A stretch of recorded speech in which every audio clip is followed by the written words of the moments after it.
Assalomu alaykum va rahmatullohi va barakatuh. Qadrli futbol muxlislari, Futbol News kanali o'z ishini boshladi.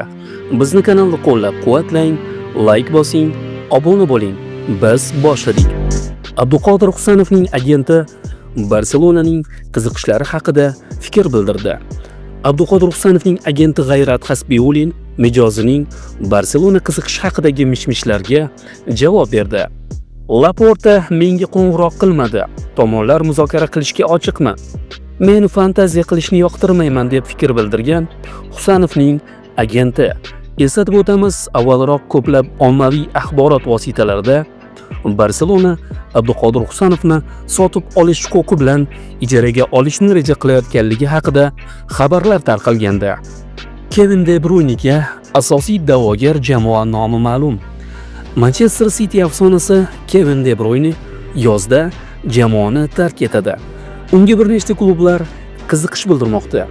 Belgiyalik yarim himoyachini qo'lga kiritishga asosiy da'vogar jamoa Amerika Qo'shma Shtatlarining Chicago Fire klubi bo'lib turibdi. Futbolchining o'zi ham MSga ko'chib o'tishga rozilik bergan. Avvalroq Manchester City Kevin De Bruynening xayrlashuv uchrashuvini 20-may kuni bo'lib o'tishini e'lon qilgandi. Qadrli futbol muxlislari, bizda hozircha shular. Bizni kanalni qo'llab-quvvatlang, like bosing, obuna bo'ling. Sog' va salomat bo'ling. Omad siz va bizni aslo tark etmasin.